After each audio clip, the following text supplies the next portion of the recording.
Let's face it, families grow, our needs change, and we just need more room. But what if a new home isn't in the budget or you just don't want to move? Well, that's a story I've heard hundreds of times over the years as a remodeling contractor. But to make matters worse, there isn't always room or money to build onto your home. But often you'll find that space that's already available. It just needs to be converted to usable living space. If you start looking around your home, you might be amazed at the options you'll find to create more room. One of the most obvious and popular options is the basement because it's completely enclosed and usually pretty accessible.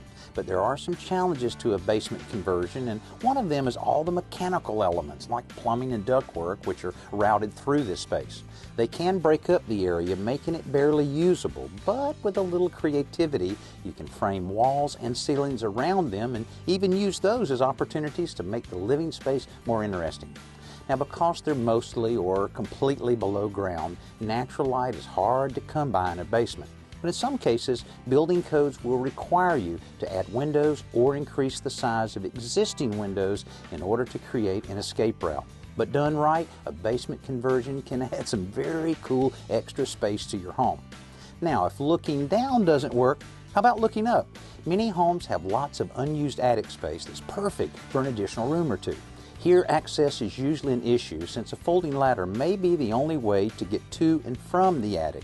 But adding a landing and a turn to a staircase is a great way to squeeze it into an existing space. The layout of an attic room is very important because any bracing for the roof that is removed must be handled by the new walls you build. And when you're adding attic space, dormers are the best way to let in more light. Plus, you get a lot of extra square footage as well.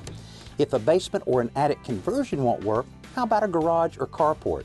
If you don't mind parking the car out in the weather, you can grab a lot of space this way and do it pretty inexpensively.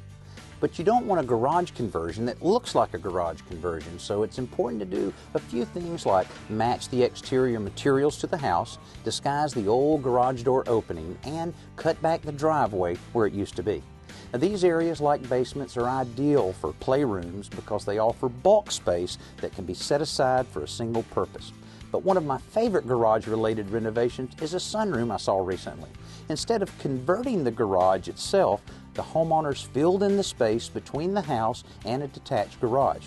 By building two walls and a roof covered with glass panels, they created a wonderful bright space that must be an ideal place to enjoy the sun on a cold, cold day. Glass doors into this area let the existing house benefit from all of that light, and the old garage windows were shuttered and converted into a nice small entertainment center.